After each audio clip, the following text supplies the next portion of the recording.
And this hangout is live. Konnichiwa, bitches. This is the commission coming at you with the 5th episode of the Ultimate Man's League podcast. Joined today by the owner of the Compton Cookie Snatchers, charter member of the Ultimate Man's League, and all-around good guy, Ray Krobach. Ray, how you doing? Good. How are you, Doug? I'm better than I deserve, as they say. So, Ray, thanks for joining us today. Everyone who's watched the show before knows basically how it goes. We'll talk about last week. We'll do some power rankings. We'll talk about this week, and then we'll close up with some fun stuff. Little note on the power rankings this week, guys. Ray did the power rankings. They're a little different than what you've seen before, so hopefully that will be interesting. As always, I will turn on my screen share so you can see some statistics instead of my face, which I'm sure you're all very disappointed about. Now it's going to bug out for a minute. And did it stop bugging out, Ray? Nope, it's done. All right, cool. All right, so why don't we go ahead and talk about some of these Week 4 matchups here, Ray? We'll go ahead and we'll start with the D's Nates versus Suck My Ditka. Steve had a great showing in Week 3 where he put up over 200 points. What the hell happened with him here?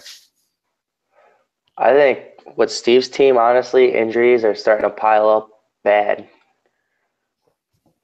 Yeah, that Dalvin Cook injury really, really hurts his chances. That stings because I think he had a really good team with those running backs, man. He has some good running backs. Yeah. So what do you think? So what do you think the upshot's going to be? Do you think this is going to cripple? Do you think we're going to see more games like this one against Nate, or do you think we're going to see more like the one he had last week against Carlo?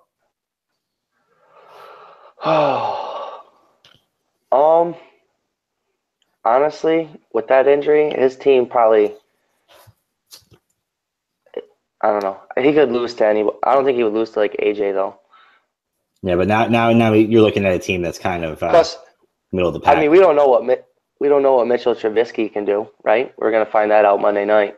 Yeah, right. I mean, at the very least, he'll be better than Deshaun Kaiser, who after this week will go into the bench. He still has Jordan Howard and Carlos Hyde. That's more than a lot of guys have, to be perfectly honest. So it's just Brandon Cooks and Devontae Parker aren't bad. This tight end from the Giants, Evan Ingram, he looked pretty good. Likes to, Yeah, they might have some in that Evan Ingram. Why don't we go and take a gander at this Carlo versus Pat? Pat gets the win, 190-149. Pat's team finally waking up a little bit despite Marshawn Lynch. Still not performing very well. Should Carlo be concerned dropping 2 games in a row, or has he just run into a couple of tough opponents in a row with Steve scoring 200 and Pat getting damn close this week? Yeah, I think it's more of the latter half than the – I think he has a good team. Carlo's team is good. CJ Anderson, LaShawn McCoy, I mean, that dude's the real deal. As you guys know, I'm a big Bills fan. Old blowjob, OBJ. Keenan Allen's a monster. Zach Ertz is filthy. Austin Hooper's coming into his own. He has Julio Jones. Like, dude's got a team. Yeah, the Jaguars' defense is sack machine. Saxonville. Yeah, man, it's crazy. But this just shows you how good Pat's team can be if it's firing on all cylinders. It's got all of his players, back and playing well. This is a team that can just go out and beat anybody. Looking at some of these other games, you had the Rabbit College Rampage falls to 1-3, losing to the Fozzie fullbacks 171-156. Is my dad's team bad, or has he just run into some tough games? How Connor said your dad, his team has a chance of getting better as the season goes on, and I kind of think that's what we're seeing. He put up 160 points. That's not bad. He just Connor's team. I'm telling you, Connor's team's still good, even though with all those injuries. Yeah, the Derek Carr thing hurts. That's for sure. Yeah, they're starting to mount a little bit there. We'll talk more about that when we get to the power rankings. Dropping like flies. Dropping like flies, and he wants us all to know about it too. By the way, that's a big thing for him. Yeah. It's his complaining about it excuse. in the UML chat every week. It's like he'll win a game. Like, I can't believe these injuries. Kevin absolutely whacked Adam last week. Adam had 2 bagels on his team there in Terrell Gabriel and Virgil Green. Adam's team is definitely better than it's been in years past, but is there any reason to think that he won't be in that first choice tournament again? No. Oh shit! He's got Carson Wentz. I mean, he's got quarterbacks. We all know that. He's got one running back in my eyes, Melvin Gordon. Mm-hmm. His wide receivers are not very good. Although when I got him, Taylor Gabriel, he's so streaky though. Doug Baldwin, he's good, but it's hard to tell. I just don't think his team's got it in them. Yeah, this looks like a 4 or 5 win. They struggle to score week in and week out. Yeah, that's a good point. And then Kevin's team is just unstoppable. Bona fide number one. Yeah, bona fide number one team. We'll talk a little bit about the Battle of the Unbeatens, the game of the week last week. Murder Muppets fall for the first time this season, 105-116 to the Petersburg Penguins. And a high-scoring affair. High-scoring affair. But this Penguins team has got some. They've got some running backs and they've got some wide receivers. This team isn't too bad. Ty Montgomery, Leonard Fournette, Jamal Charles. He's starting to look healthy. Larry Fitz is the ageless wonder. Yeah, Des Bryant is Des Bryant.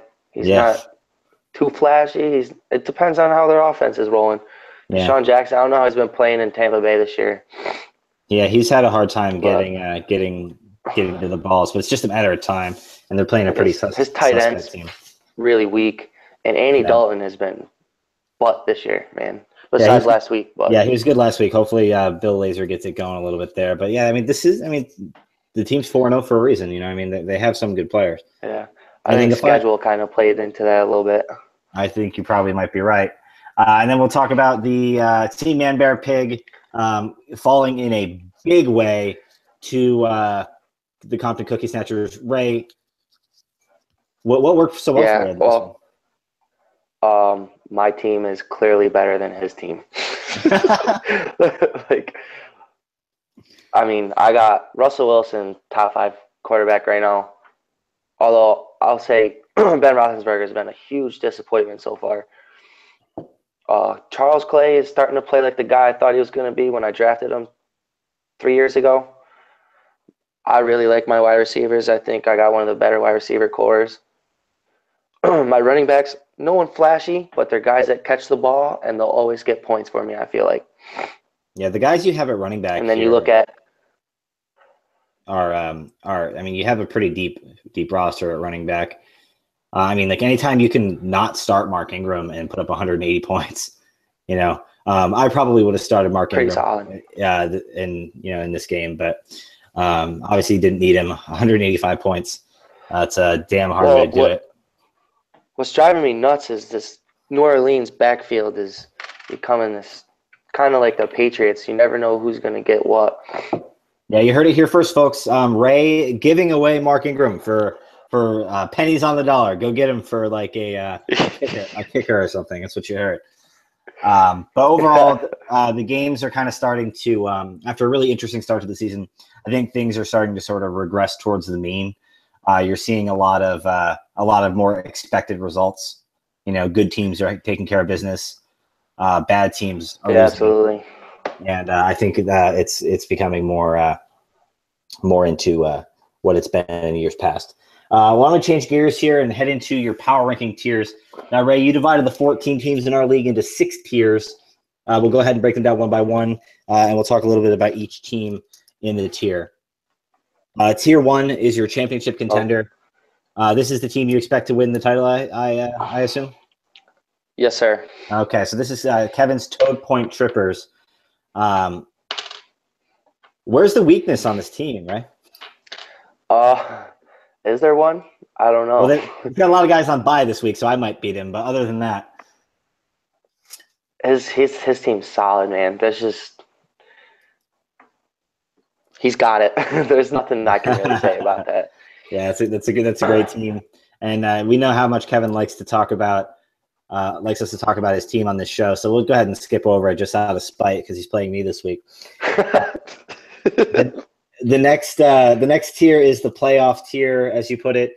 These are teams you expect to nab a playoff spot come November? Absolutely. Okay, so you have 3 teams in this tier: Carlo, yourself, and Connor. Why don't we go ahead and talk a little bit about Connor's team I here. thought I put 4 in it. 1, 2, 3, 4. I have me, Carlo, Connor, and Joe. I might have messed up when I sent you the text. Okay, well, you got Joe in the playoff tier. Well, why don't we talk about that then? Why is Joe a playoff team in your mind? Well, I mean, if you go to the point totals, Joe's putting up points. He's starting to come in on his own. I don't think his team's that bad. Better than it's been. I mean, he's got Todd Gurley. Amir Abdullah looks to be a good player. He's getting some really good production. He had a great week last week. He did. But Carson Palmer, that's rough. Yeah. But Deshaun Watson, 5 touchdowns, that's statement. Yeah, for sure. Joe currently 1, 2, 3, 4, tight ends, 5th in the league in scoring, and not doing too bad. He's 2-2 along with most of the league. I think there's 8. 6 teams. I thought there was 6. 6. That's a lot. That's 7 teams that are 2-2 in the league. 7. So I mean, it can go either way for a team like Joe. But it's interesting to see. I think that's Joe's highest ranking he's gotten this year in anything. And now there's so you have 4 teams in the playoffs so far. Or excuse me, 5 teams, which means there's 1 spot left. And you think either Tim or Pat is going to get it. Why don't we talk a little bit about Tim's team and why you think he could make the playoffs, or why you think he might not make the playoffs? I picked Tim's team to think that they might be able to do it because he's 4-0 right now. Not because of the overwhelming amount of talent he has on his squad. Not saying it's bad, but I think some of the other teams are much better than him, and he gets to play AJ this week, so probably 5-0. It'd be really hard for him to miss the playoffs at 5-0. That's true. That's true. I feel like. Do you think that Tim he's been a little bit more active this year on the waiver wire? Do you think that's gone a long way to helping him out? Yeah, I mean, I think anybody that can be active on the waiver wire, it'll help you out. You just gotta sometimes take a chance. Yeah, you can get a Tariq Cohen, or you could get a Buck Allen, or you could get some of the guys that you've been fortunate enough to get. That tight end I got that got me 24 points last week. Yeah, Tyler Kroft. Yeah, the Tomb Raider. So that's an interesting tier you got there. The next tier is your first choice tournament favorites. These are teams you expect not to make the playoffs, most likely, but they'll have a pretty good shot at winning that first choice tournament. And you have Steve and my dad in this tier. I want you to take a minute here and talk about and tell Steve why he's in this trash tier instead of higher. Injuries have plagued Steve this year. I think he's lost 3 guys to ACL tears. That's rough, man. It's brutal. Not much you can do about that. Yeah, I was saying, is there something that Steve can do to prevent ACL tears and going into the? Because it's clear. It's clearly talk to a physical therapist or something. I don't know. Because he's doing something wrong. I mean, it's happening to everybody.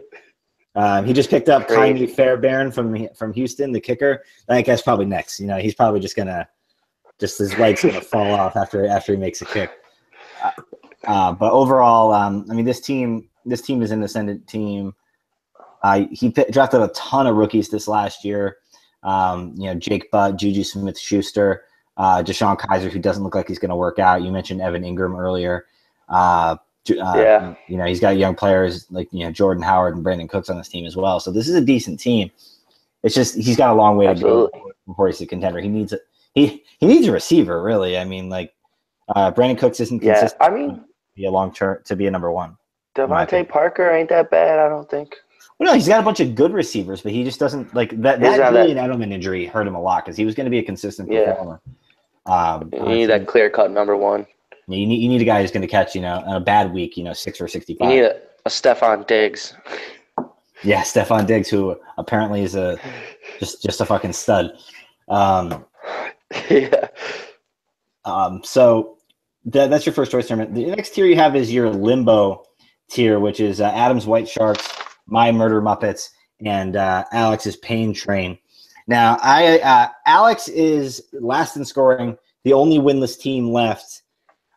Defend why Alex isn't in your toilet seat tier. Like I was saying to you earlier, man, he's got Aaron Rodgers, AJ Green. His tight ends are solid. Sometimes Blake Bortles can play football. Amari Cooper, he's not bad. That Derek Carr injury kind of hurts, though, that's for sure. Mike Wallace, once or 6 or 7 games, I don't know. I just think that they're underperforming. Not a lack of talent, just underperforming. Yeah, he does need to do some more work on the waiver wire. He's been one of the least active teams in the Maybe league. trade a tight end. Yeah, trade Gronk to someone for a roast beef sandwich and a hand jibber. Just get a wide receiver on this team. One thing. See, this is the thing that plagues Alex. Or a running back. Exactly. His running backs are weak. That's true. This is the thing that plagues Alex the most here. It's you see Rob Gronkowski is out this week and he's out of his lineup, which is great. But he should be in the IR slot, and then he should pick up 2 free agents. This is the thing that Alex never does. He always has an open bench spot, and in this situation, he's basically has 2 open bench spots, and that's 2 more opportunities for that could be a guy like you've been great on the waiver wire this year, right? And you've gotten a couple starting running backs out of it. How much could Alex use a guy like Buck Allen right now? I think that would help him out tremendously. That probably would move him up a little bit. But, yeah, his running backs, that's weak. I'm going to make a bold prediction that Alex doesn't listen to this show because we talk shit about his team every single week on this show, and he doesn't do anything to fix it. I'm willing to bet you're right. Alex, if you text me the phrase, I actually do pay attention to my team, you dicks, then I will buy you lunch next time I see you. I feel like I'm pretty safe in that. Nobody tell him to do it either. The last tier you got here is the squatters tier. These are teams doing anything they can to avoid the toilet seat. You have Nate and AJ here. Now, Nate just I named them as bad. Yeah, but the squatters tier is just too appropriate. Now, Nate is in this tier. After the toilet seat. I forgot about that. Yeah. Nate is in this tier despite having some good players on it. You really think Nate's got a shot at the toilet seat? Do you think the trades he made weakened his roster too much? Yeah, man. His team. Brandon Marshall's old. I don't even know who Aaron Jones is. Jonathan Stewart's playing well. Bilo Powell is a backup. I don't know why he starts. He had 29 points last week. It's Tom Brady. It's true. Cooper Kupp, that's a solid play. He's young. Got that Broncos D. I don't know. Rashad Perryman, I don't know why he's still on the roster. I don't know. That's just not. Yeah, not enough there. Rashad Perriman has been unbelievably bad. 2 catches for 11 yards in 4 games, which includes matchups against Cincinnati and Cleveland. Nate, get this guy off your roster. Why is he on a roster? This is peak Jim back when he was in the league. This is the kind of shit that he would do. Nate, let's go, buddy. Let's get it working here. Nate does have some decent players. Gronk being out tonight will help Dwayne Allen probably catch a touchdown. I think there's gonna be a lot of points scored in that game. But there's your power rankings, guys. Tonight, yeah, how bad the Patriots defense has been, I can see it going up there. Yeah. So and the Patriots will be throwing. So Brady to Allen. Nate goes and puts up 200 points this week. But with Kirk Cousins, I would be awestruck. Yeah, a lot of his good players are on bye, so he's got to have even a harder time. He's playing Carlo this week, so we'll get into the week 5 matchups here right now. Now, Steve this week is playing against AJ. So you mentioned that briefly earlier. You see, Steve is favored by 14 points. Neither guy has his kicker put in yet, so we'll assume that they're projected for the same. So Steve's still favored by 14 points. Is that enough, Ray?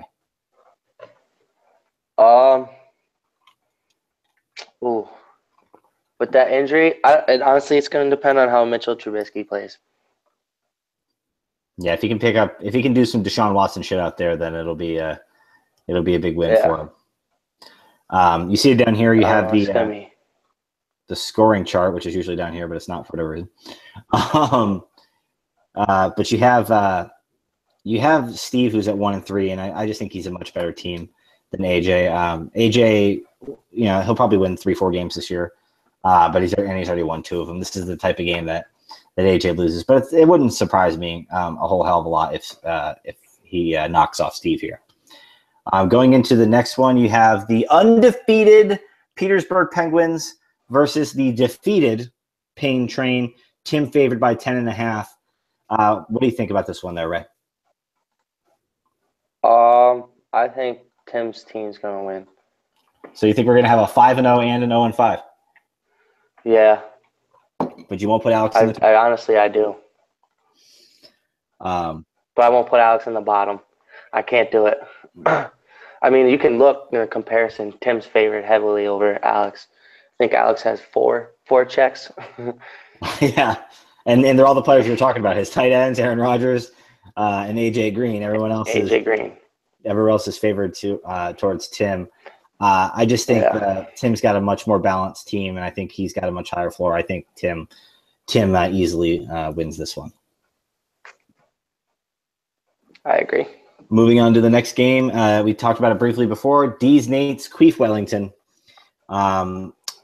Nate is actually favored by 8 points. Now, Carlos still needs to put a tight end in his lineup. He's got some injuries and some bye weeks that he's got to contend with. Could Nate knock off Carlo? No. I don't see it happening. A lot of Carlo's good players are not going to play this week. Julio Jones is out. Yeah. CJ Anderson, Austin. He still has Shady's playing, Obo Job's playing, Keenan Allen's playing, Zach Ertz, Adam Thielen. So you think he'll do enough? Jacksonville, is that what you called them? Yeah. You think Carlo's going to do enough to squeak one out in probably what's going to be a low scoring game? Yeah. Yeah. I don't know. I think LaShawn McCoy is due for a big game. Wendell Smallwood did not play bad last week. Yeah, he might not play this week at all, though. He's only projected for 0.1. So he might not play. He might not play. Was he hurt? All. Yeah, he's a little nicked up. And then you got Devontae Adams, who I'm surprised is alive, is questionable for Sunday at Dallas, which is a good matchup for him. But yeah, looking forward to it. I think Carlo will do just enough, but watch out. And for Carlo, a loss to a team like Nate, I know it's probably going to be one of his worst, probably his worst bye week he's going to have all year. You lose to a team like Nate, though, that's really going to, you're 2-3. You got some tough matchups coming up ahead. You're going to need to, at some point, you need to start putting away some wins. And this is a game you need to win if you're going to be a playoff contender like Carlo should be. You know that points chart that has the line graph? Yeah. It's up there. Something interesting about that is if you look at week 1, they're so far apart and they've gradually moved closer together. That's kind of interesting. That is interesting. Mine's not loading for one reason or another. But you got your next game is you got Rampage 1-3 versus the 2-2 White Sharks. My dad favored by 20 points. Is there Adam got a shot in this one, or is he about to get boat raced? No, I think we're going to start seeing Adam's team's true colors and Doug's dad's team's true colors this week. Yeah, I think it's just going to be a little too much. Cam Newton's starting to play better. He's starting to look healthy. Joe Mixon, I think he's he's good. DeMarco Murray. Jay Ajayi, good. Alshon Jeffrey, DeAndre Hopkins, Randall Cobb. I mean, can you compare these rosters? Not really. Adam's got some players, but he's going to need some, like a random tight end to catch 2 touchdowns like you had last week. He's going to need some stuff like that to happen for him to for him to win. So I definitely think you're right on that one. Joe 2-2, Connor 2-2. Connor's got some devastating injuries, a lot of bye weeks this week. Is he going to lose to Joe? I think Joe's team's got it in them, especially the way the Rams have been balling out on the offensive side of the ball. Yeah, I don't want to talk about Todd Gurley looks like Todd Gurley from year 1. I mean, It's true. Amir Abdullah played amazing last week. I think He's got a shot. Joe's team's got this one. You look at these players that Connor is going to be without: Willie Snead, Tyler Eifert, Greg Olson, Derek Carr, David Johnson, Terrell Pryor, Devonta Freeman, Alvin Kamara, and Willie Snead's not buying anyway. So it's this is a team that's like his injured and bye week players would be a really hard team to beat. And Connor's got to play without all of them. If he can pull out a win here, it'll be huge for him as he starts to get a little healthier. I was talking to Connor earlier, and he's like, I just got to get into the playoffs. Because he's got the talent to win once he gets there, but some of these guys got to get healthy. Absolutely. And then we have two teams plagued by injuries: Connor's team and Steve's team. That's true. You have the game of the week: the Toad Point Trippers versus the Murder Muppets. The undefeated Trippers are a 13-point favorite against the 3-1 Muppets, the extremely bye-weekend Trippers. Is there any reason to think that Kareem Hunt can rise again and lead this team to a victory? Kareem Hunt looks like the real deal. That dude is legit. Yeah, he do. He still has Le'Veon Bell, Antonio Brown, T.Y. Hilton. It's going to be tough for you to win, Doug. Yeah, but, I got Kareem Hunt. So, Kareem Hunt, we're gonna make America great again at the tight end position. And it's going to be it's going to be close. And, if I can sneak one out here against a good team, it would be really beneficial for me. But that said, Kevin might just have a little bit too much. But if Kareem Hunt goes off for 50 points again, like he did week 1 against Joe, then Kevin's in for a long night. Let me just say that. Yeah, absolutely. But Muppets by 50. Well, Le'Veon Bell can be just as liable to go off for 50 points. Let's take a look at the points. Le'Veon Bell's best game, 34.6. Kareem Hunt's best game, 45.6. So everything you're talking about over there is fake news there, Ray. It's not. We all know what Le'Veon's capable of. Yeah, we really do. He's a great player. He's been getting stronger every week since he's been with the team a little bit more. And I'm hoping he doesn't go off against Saxonville. And then we'll finally get to the game that you've been probably most interested in, Ray. The 2-2 Compton Cookie Snatchers take on the 2-2 Long Bushes. This actually could have been game of the week. Also, these are two really strong teams, two playoff contenders, and he's supposed to whoop your ass, Ray. What say you? The bye weeks kind of hurt me this week. What are you doing with your kicker? I'm not very. Why are we not dropping the kicker? Because I gotta wait till Sunday when they make Mike Williams on the injury list, so I can keep him in the IR slot, so I can add somebody. Because I can't add somebody because it says I have an ineligible player in the IR slot. And you don't want to just cut Lutz. No, he's on the Saints. All right, that's fair. That's a lot of opportunity cost wasted there, though, on a middle of the pack kicker. He's ranked 6, top 10. Yeah, middle of the pack. Like it's a 14-team league, right? So like 6, 7, 8 is the middle of the pack, right? Oh, I thought that was out of all 32 eligible kickers. No, it is. But like you got to figure the top 14. Top 10 then, bud. Top 10. Right, top 10 out of 14. You got it. You're right. But you think you got him, or you think the bye weeks are going to catch up to you? Oh, man, I'm hurting this week. I'm not sure Michael Crabtree is going to do much of anything because EJ Manuel is throwing in the football. That's a joke. Hey, do you remember when the Bills way overdrafted EJ Manuel? Yeah. Pepperidge Farm remembers. Dark times. Everyone watching the draft was just like, what? What are they doing? There's your week 5 preview. We talked about the game of the week. And, Ray, there's only one final section left here in the show today. And normally we do some bold predictions. But what we're going to do today is something a little different. This is going to be the trash talk segment. You're playing Pat this week. I want you to take the next minute, 2 minutes, however long you want, and just talk a bunch of shit. Go ahead, Ray. The floor is yours. Talk a bunch of shit when I don't even think my team's going to pull it out. You can talk shit about your Bills being in first place. Yeah, we can say something about that because the Dolphins look like ass. I cannot believe Jay Cutler is who we thought he was. He's friggin' garbage. Not good. Pat's a Dolphins But fan. You let him know about that. I know he is. Oh yeah. First place. We'll see how it looks in week 8, week 9, though, because I know my Bills. And we've started off hot before. The only thing I can say is we've had a couple solid wins against the Broncos and the Falcons.